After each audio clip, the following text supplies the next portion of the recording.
Bem, o Márcio foi me conhecer, daí eu convidei o Márcio para almoçar comigo lá em Maringá. Desde então ele passou a se dedicar muito fortemente eu já gostava, mas com a proximidade de mim, ele acabou querendo mais ver trabalho. Então eu mandava livro para ele, eu fazia, enfim. Né?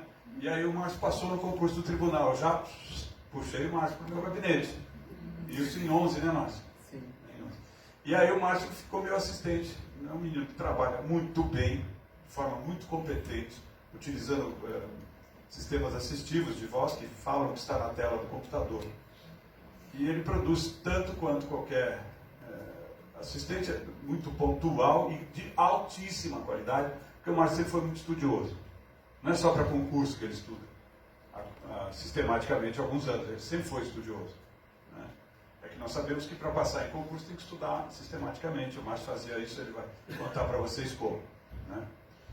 Então eu estou muito feliz de estar aqui, porque o Márcio é o primeiro juiz cego de primeiro grau, da primeira instância na Justiça do Trabalho. O Márcio é o 4º magistrado cego do Brasil. Né? Eu tive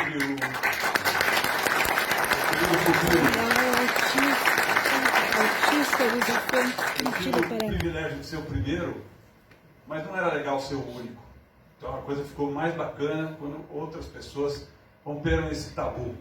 Né? Eu também fui um dos primeiros membros do Ministério Público Sério. Enfim, mas esse já não é um tabu mais, porque no tempo que eu tentei, vocês viram lá em São Paulo, não teve conversa. Não pode, porque não pode. Porque não pode, porque não pode. Mas deixa eu provar, não está provado. Não. Mas enfim, essas coisas ruins passam. Né? E a gente aprendeu com a Convenção da ONU que a deficiência é algo que é o resultado dos impedimentos do corpo e dos sentidos com as barreiras que a sociedade impõe a pessoas com tais impedimentos. Uma coisa é ligada à outra para caracterizar a deficiência. É o que a gente quis na ONU. Isso foi de propósito, eu estava lá. Éramos pessoas com deficiência do mundo inteiro. Esse texto foi redigido por nós. E a verdade é que é isso. A sociedade brasileira está movendo os seus tabus com relação à magistratura e pessoas com deficiência. O Márcio é prova disso. Né? Então eu estou muito alegre, muito feliz por isso. Viva o Márcio! Viva o Márcio! Tribunal Regional Eleitoral Luiz Fênix, Curitiba, Paraná. Obrigado, desembargador. Muito bom ouvi-lo. O conhecimento do senhor a respeito da temática da pessoa com deficiência mesmo extrapola qualquer questão aí de... É muito superior que os demais, né, desembargador? O senhor conhece muito a matéria, o senhor vivenciou isso na prática, participou da redação de vários normativos sobre o tema, então realmente é muito bom ouvi-lo.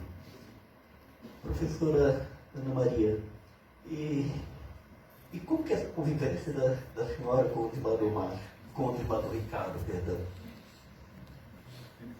Não é? Estão me ouvindo? Sim. Vou falar também sem o microfone.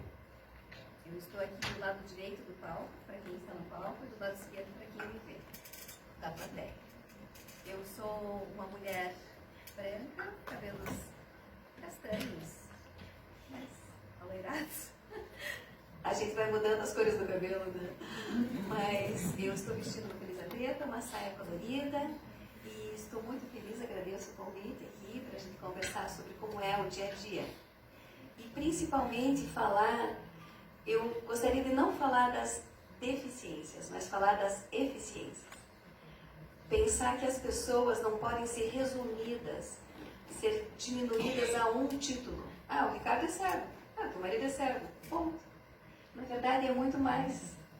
Como o Dr. Rogério falou, cada surdo é um surdo e é completamente diferente. Cada cego é um cego, cada pessoa é uma pessoa, cada um é um. E não tem um jeito de rotular ou de criar uma norma ou de fazer uma regra que seja aplicada a todos. Agora, nessa fase, eu trabalhei com design gráfico a vida inteira, 30 e tantos anos, agora eu estou me dedicando 100% às artes puras, estou dando aulas de artes. E tenho atendido alunos e alunas com vários tipos de deficiências. Deficiências emocionais, deficiências físicas, deficiências intelectuais, E eu pensava, como que eu vou dar aula de artes, como eu vou oferecer arte para uma pessoa tão diferente? Na verdade, sempre dá certo. Porque eu acredito que a gente, tendo boa vontade, tendo um olhar amoroso, tendo paciência, a gente consegue se comunicar com todas as pessoas. Acredito que praticamente quase todas.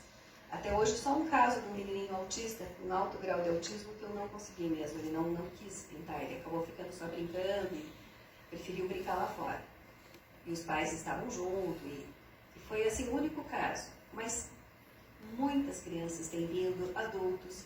E eu vejo assim, as deficiências, como o Ricardo sempre diz, a deficiência não está na pessoa, a deficiência está na sociedade. São impedimentos que fazem com que a pessoa não consiga usufruir plenamente dos seus direitos. E eu vejo as eficiências. Por isso eu fico muito triste quando reduzem o Ricardo ou qualquer pessoa. Ele é um cego. Ele é um surdo. Imagine, nós todos temos um monte de deficiências, só que as nossas deficiências são todas escondidas. Elas não estão visíveis, elas não estão claras. Até o Dr. Rogério acaba não aparecendo por ser a surdez, mas nós todos temos. Então, vamos tentar olhar para a pessoa como um ser humano e não ter um preconceito, que é um conceito anterior. Por quê? Porque é diferente. Eu mesmo, antes de conhecer o Ricardo, eu não sabia como tratar uma pessoa cega, ou como conduzir, ou o que fazer. Que se eu ficasse cega um dia, eu achei que eu ia morrer. Eu não ia conseguir viver. Porque eu sou super visual, eu uso a visão para... Minha profissão é visual.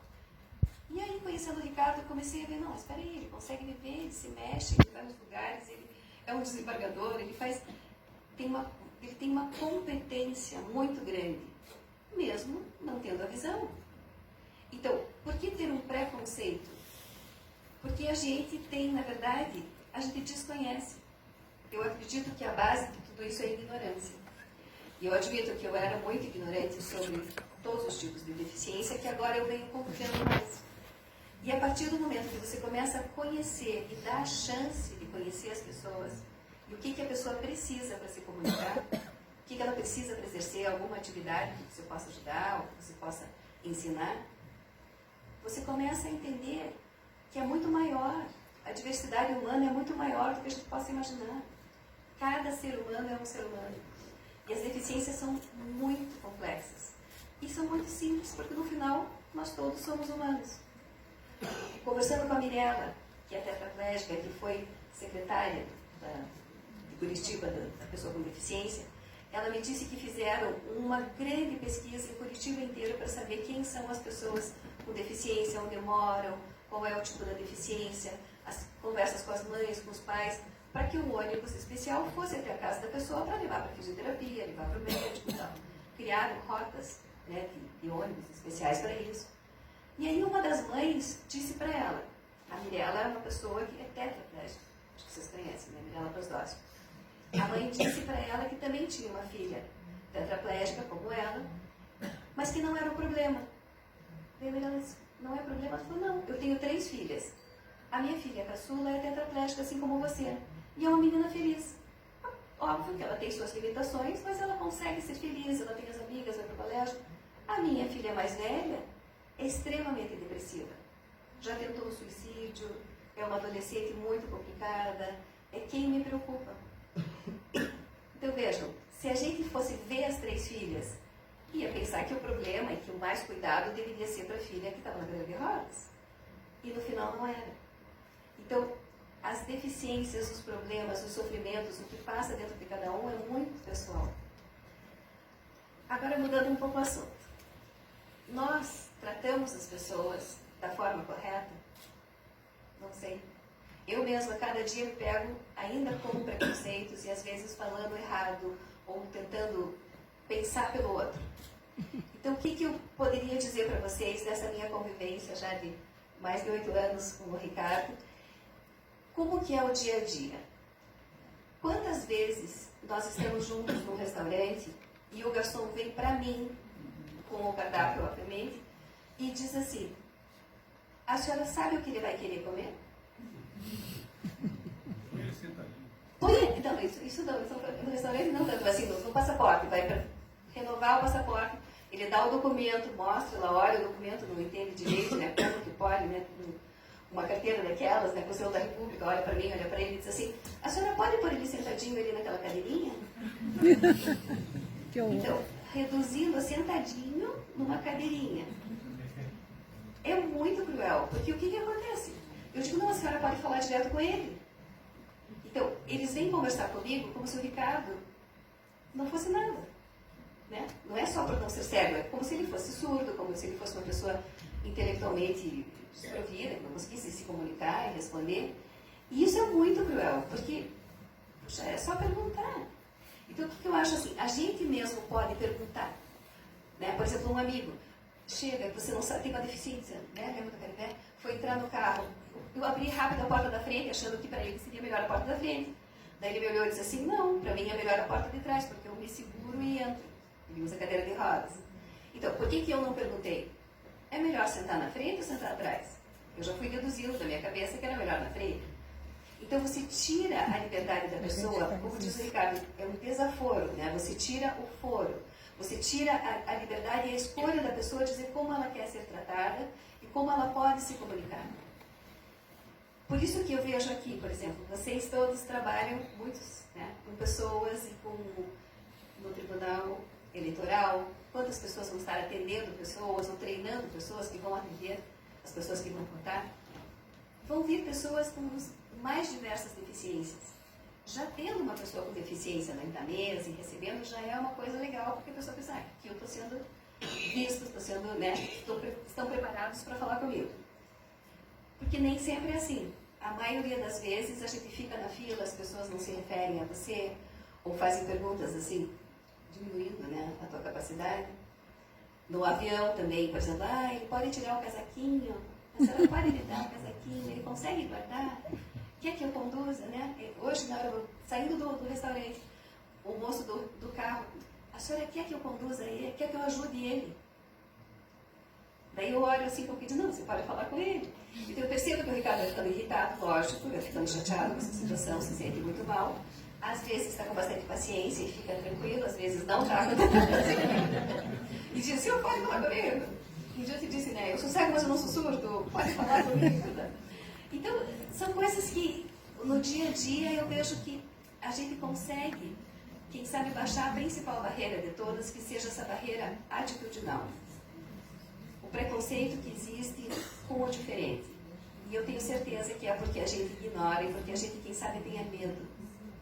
Eu acho que esse medo de tratar com o desconhecido, medo de tratar com o que você não entende, quem sabe seja essa a principal barreira, que a pessoa se fecha, daí ela fica apavorada e não consegue resolver e nem se comunicar e conversar.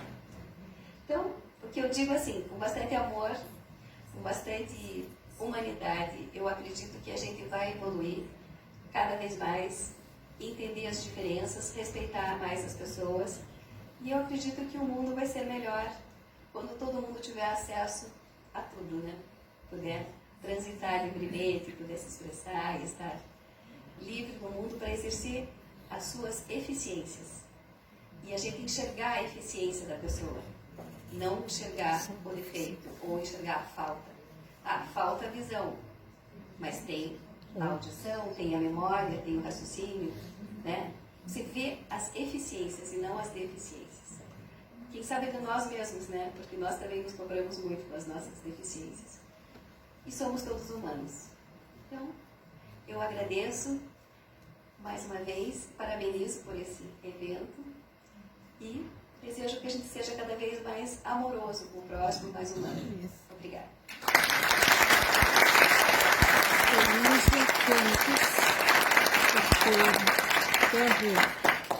Obrigado, professora, pelas palavras. E realmente, de todas as barreiras, né, que todas as pessoas com deficiência enfrentam durante a vida, eu acho que a principal delas é realmente a atitudinal, né? A atitude das pessoas. E muitas vezes não é por maldade, né? Por falta de conhecimento. Eu, antes de começar o evento aqui, estava pedindo para o desembargador Ricardo como que eu deveria de agir por conta de ter pessoas com deficiência visual na plateia, né? Ele que me falou que eu teria que para que a pessoa pudesse ter noção de onde eu estou aqui no palco, que eu fizesse uma introdução sem o microfone, para que a pessoa pudesse direcionar, saber de onde está vindo aquela voz. Então, realmente, é por falta de conhecimento, muitas vezes não é nem por maldade. É claro que tem maldade no meio também, né? Mas tem muito mais falta realmente de conhecimento, de saber como agir, né? Tratar uma pessoa com deficiência com voz de criança, né? Como se fosse uma criancinha. Ai, como é que tá? Eu vou contar para vocês um episódio. Uma vez eu estava participando de um evento com pessoas com deficiência também. Teve uma pessoa com deficiência visual que contou o seguinte episódio: olha, eu estava saindo de um determinado local, eu mandei uma mensagem para minha filha vir me buscar, estava na calçada esperando ela chegar. De repente veio uma pessoa, me pegou pelo braço e me levou para o outro lado da rua. Então, realmente, não é por maldade, né? Por falta de conhecimento. Então, nas atitudes. Eu digo que na minha prova oral da magistratura aqui do Paraná, eu tive um acolhimento muito grande pela banca, que era presidida na época pelo desembargador Xisco.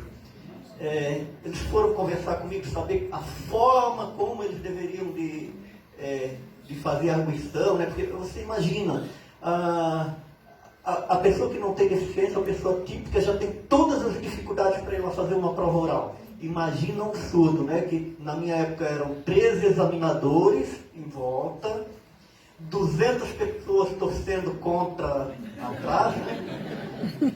E ainda sem escutar perfeitamente. Então, achei fantástico. O desembargador Xisco foi lá, conversou comigo: o que a gente precisa fazer, o que você precisa, como é que a gente deve direcionar, né? E eu expliquei: olha, olhando para mim, né? Não fazer perguntas de cabeça baixa, porque eu uso muito a leitura labial também. Então, foi um acolhimento excelente. Então, realmente é falta de conhecimento que geram barreiras atitudinais. Doutor Márcio, falando aqui de prova da magistratura, o senhor foi recentemente aprovado, né? O senhor poderia compartilhar aí as experiências do senhor, doutor? Boa tarde a todos e a todas. Agradeço pelo convite, agradeço ao tribunal, agradeço aos meus companheiros aqui de palco.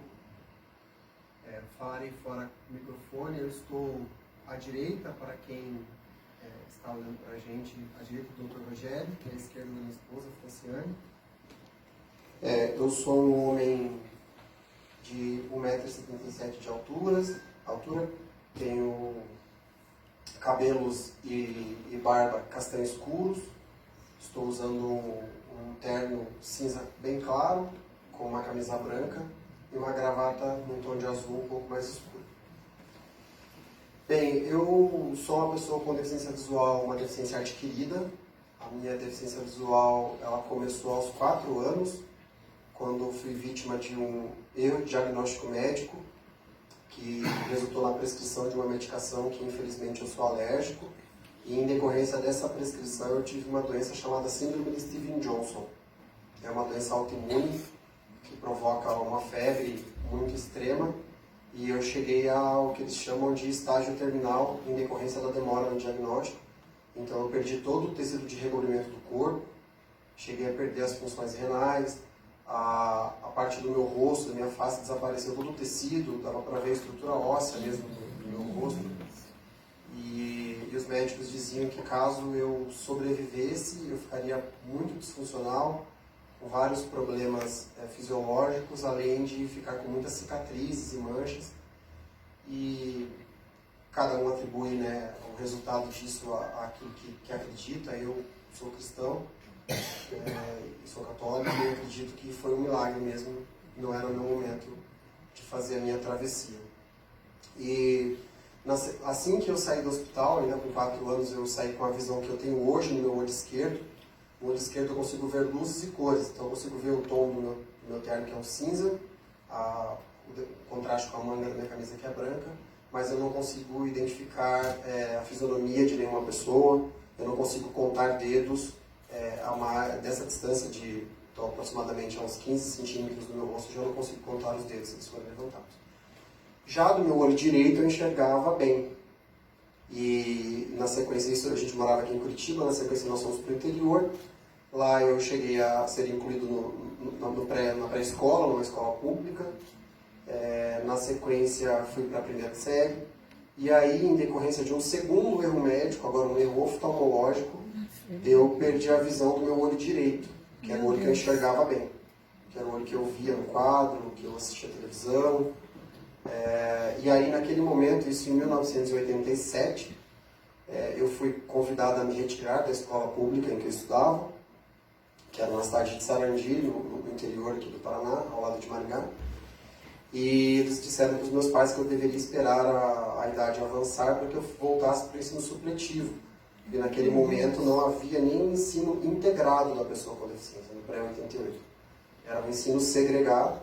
O Dr. Ricardo foi um caso muito atípico, acho que também estudou em Porto Alegre, doutor, e também em São Paulo, onde já havia um pouco mais de abertura, mas no interior o processo era de exclusão, ponto. Não tinha...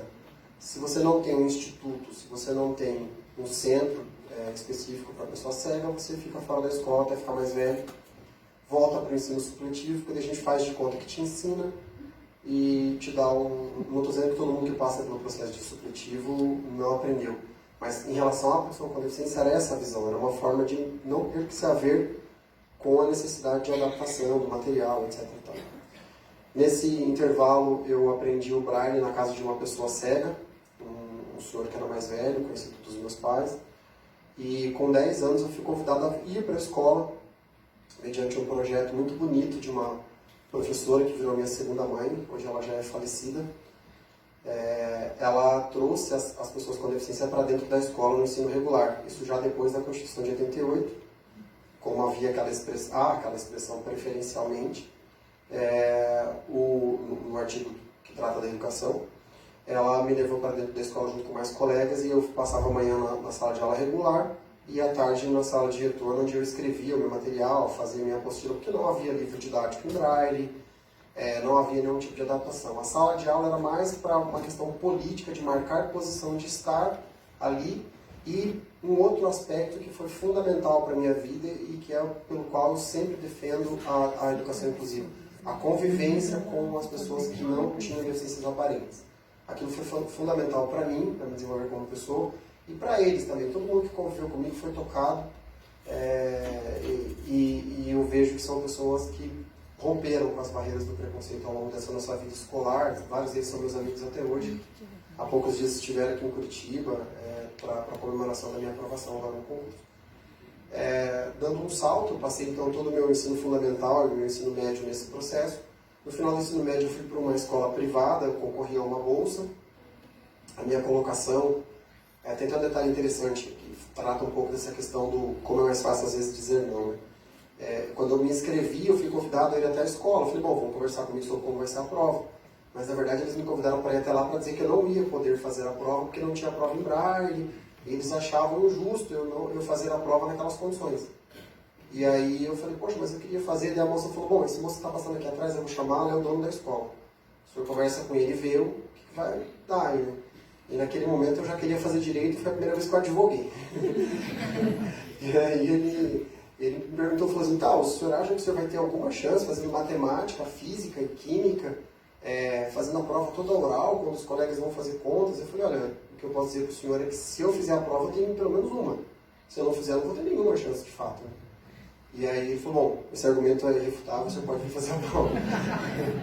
E aí ele me deu, consegui a bolsa parcial, acabaram me dando a bolsa integral.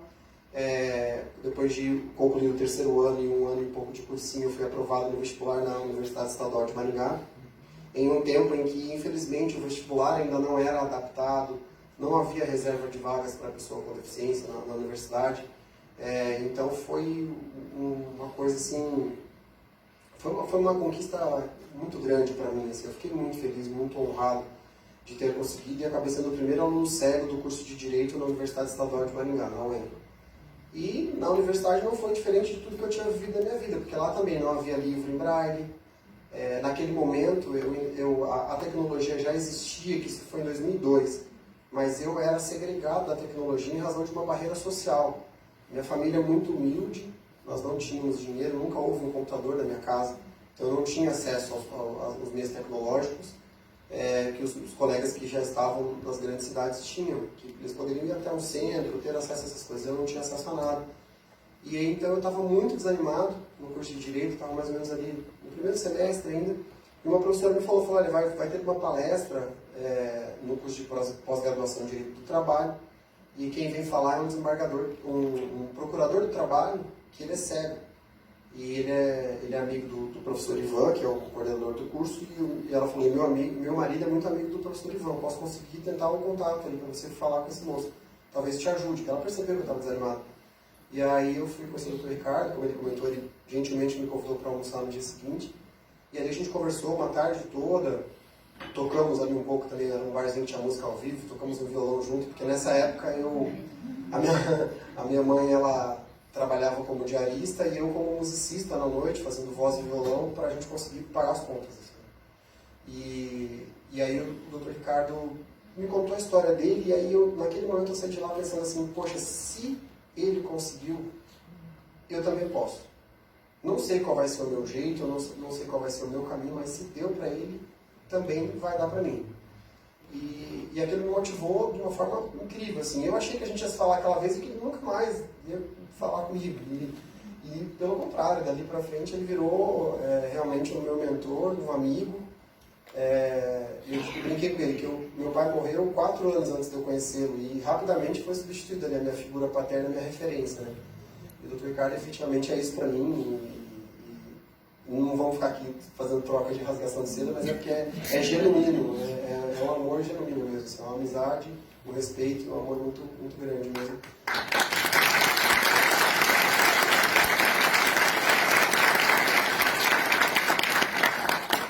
O simples fato dele, porque para mim, que vim de uma família completamente humilde, estava no curso de Direito completamente perdido, uma pessoa que ocupava a posição dele não tinha motivo nenhum para se colocar na minha presença, né?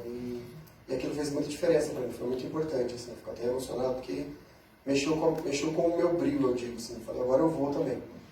E na sequência, o amigo que participou desse almoço, ele me deu um computador uns meses depois, que ele já era mais velho no curso de Direito, e aí ali eu tive contato com a tecnologia e começou a minha emancipação, a minha independência. Um ano e pouco depois eu abri um concurso para a Justiça Federal, eu não consegui o material digital ainda, nem dominava tão bem os computadores, e eu passei a estudar a partir como eu já vinha fazendo na faculdade. Uma amiga que até já era formada, ela lia para mim o material e eu fazia 2 estágios, depois eu ia para a biblioteca para ler com ela. Um detalhe, né? Eu fazia estágios, um na Agência do Trabalhador, intermediando pessoas com deficiência no mundo do trabalho, em um processo discriminado, porque a empresa terceirizada se negou a me contratar porque eu era cego, e a alternativa foi me contratar como estagiário, e trabalhava também em uma ONG, que os escritórios de advocacia, assim como aconteceu com o Dr. Ricardo lá em 90, ainda em 2002, não me aceitavam. E aí eu vi no concurso público uma saída, e me dediquei muito para aquele estudo e fui aprovado como técnico judiciário da Justiça Federal no 3º ano da faculdade, tomei posse no 4º ano. Quando me formei, eu fui lidar com umas questões relacionadas à minha visão, uma tentativa de recuperar a visão que foi frustrada, não deu certo. Na sequência, fiz a prova da OAB, fiz as minhas especializações, já direcionando a minha vida para o mundo do trabalho. Porque o meu contato com o Dr. Ricardo, o meu contato com outros procuradores do trabalho que eu tinha na época, que eu trabalhava na agência, intermediando a pessoa no mundo do trabalho, me fizeram enxergar no nosso ramo uma natureza de justiça social muito grande, assim, que me apaixonou de forma visceral. Então, eu trabalhava numa vara federal criminal em Maringá, mas não queria fazer concurso para a área comum e queria, sim, a justiça do trabalho. Quando eu terminei minha 2ª pós-graduação, a resolução do CNJ foi mudada e eu não pude mais fazer o concurso para magistratura já naquela época, em 2009, que seria em 2010 no meu caso, porque eu não tinha como contar o meu 3º ano de atividade jurídica. Então, me dediquei durante 1 ano para o concurso de analista judiciário e fui aprovado na Justiça Federal, aqui da 4ª Região, e também na Justiça do Trabalho. E aí tomei posse como analista na Justiça do Trabalho no final de 2011 E no dia da minha posse, o assessor do Dr. Ricardo me ligou e falou: olha, você não vai para Foz do Iguaçu, você vai trabalhar com a gente. O Dr. Ricardo fica sabendo que você está aqui e tem uma vaga no nosso gabinete, ele está te oferecendo essa vaga. E fui para lá e lá estou até o presente momento. Depois de uns 3 anos eu iniciei o meu processo de concurso para a magistratura. Foi um processo que eu digo que teve 2 momentos. O primeiro momento foi um momento de muita segregação ainda, dificuldade de acesso a material acessível, embora eu já fosse uma pessoa que lidasse com a tecnologia, eu escrevo os meus votos, na época eu já lidava com o computador, eu não conseguia comprar um livro junto a uma editora, eu tinha que esperar uma doação de uma editora, conseguir livros, às vezes por vias que eu não queria, que era alguém que digitalizou o livro de forma ilegal para me repassar, porque eu não tinha acesso ao conteúdo, não dava para comprar. Mesmo já na vigência da Lei Brasileira de Inclusão, ainda não me vendia o material acessível. Então eu tive um processo que era sempre curtos assim, os meus processos de estudo, porque eu dependia de alguém estar disponível para estudar comigo, para organizar o material, para me passar as coisas. E aí em 2017 eu fiz o primeiro concurso nacional da magistratura, reprovei na segunda fase com 57,7, uma nota era 6 do corte. E fiquei 2 anos sem estudar de novo, aí fui cuidar do meu casamento, né, eu já estava com a Fran, nós nos casamos no começo de 2009, o Dr. Ricardo, inclusive, é meu padrinho de casamento. E aí no final de 2019 eu comecei a estudar para o Ministério Público do Trabalho, e aí já num contexto bem diferente, eu já encontrei cursos que me propiciaram material acessível, as editoras já estavam mais abertas a cumprir o que está na lei, que é viabilizar o acesso ao material de uma forma alternativa, e a partir disso eu consegui fazer uma organização, criar um cronograma de estudos e um estudo diário. Então, de novembro de 2019 até agora, eu passei praticamente todos os dias estudando 3 horas por dia. Das 5 da manhã até as 8, 8 e meia da manhã é meu horário de estudos. Isso, eu toquei desse jeito, eu fiz 2 concursos do Ministério Público do Trabalho. No último eu fiquei na 3ª fase por um pouquinho, na oral ninguém reprovou, fiquei bem chateado. Mas 15 dias depois que eu soube da minha reprovação do Ministério Público, eu fiz a primeira fase da magistratura. E aí, quando a pontuação mínima lá para avançar era 60, eu tinha feito 66 pontos, já comecei imediatamente a minha preparação para a segunda e para a 3ª fase. Aproveitei muito do que eu vim estudando para o Ministério Público nos 4 anos de preparação e fui para a prova de sentença e de segunda fase, que foi uma prova muito focada no aspecto humano e muito vocacionada. Enfrentei problemas tecnológicos seríssimos na feitura das provas. O TST organizou a prova, mas quem executou foi a Fundação Getúlio Vargas, que não observou o básico, que foi fornecer um computador com acessibilidade, com condição mínima de funcionamento. E aqui até eu faço um corte para falar um pouco sobre isso. A acessibilidade não é só do ponto de vista formal, não é simplesmente ofertar um computador com software, colocar uma rampa. Essa rampa tem que estar na inclinação correta, esse software tem que funcionar adequadamente, não basta só oferecer, aquilo tem que ser efetivo para que eu consiga romper com a barreira. E nesse concurso eu tive que driblar tudo isso, porque a cada 5 minutos de prova, meu computador parava. Às vezes ele parava por 7 minutos. E eu digo que, graças a Deus, eu não sei, eu estava num espírito de paz, assim, então aquilo não me abalou. Eu terminei minha prova demorando umas 2 horas a mais que os meus colegas, porque eles tinham que ficar me devolvendo o tempo que foi cortado durante a prova ao final, então eu saí de lá bem tarde no sábado e fazer prova no domingo. E fui aprovado nessas 2 fases, e aí veio a preparação para a prova oral, que foi no primeiro momento que eu falei, bom, gente, agora eu vou entrar em igualdade de condições. A preparação talvez tenha alguns problemas com acesso a material, mas lá na hora da prova vai ser... E aconteceu comigo mesmo que o Dr. Rogério contou. A banca foi muito gentil, foi muito acolhedora, e um simples gesto que eu havia pedido 24 horas antes da minha prova, que foi quando foi o sorteio do meu ponto, que foi para a banca, como seriam 5 examinadores, cada um ficaria 10 minutos falando comigo, eu fiquei com medo de não saber para onde direcionar o meu olhar, porque o sistema lá era todo amplificado o som, como é aqui, e a gente havia ido assistir a prova, eu e a Fran, e a gente viu que não dava para saber onde eles estavam, se eles não falassem fora do microfone. E como eu não tinha chegado na prova, eu não tinha feito esse pedido, e aí eu pedi verbalmente mesmo para a secretária do concurso, eles atenderam, foram muito acolhedores, fizeram todo o protocolo, e esse simples gesto me deu a sensação de que, olha, aqui eu vou ser tratado com igualdade de condições. E a minha prova foi muito boa, eu fiquei muito feliz com o meu resultado da prova oral. Coincidência ou não, a Lia, que eu disse que não tinha nenhuma diferença em relação aos demais candidatos, foi a minha melhor nota no concurso. E segue de lá. Bom,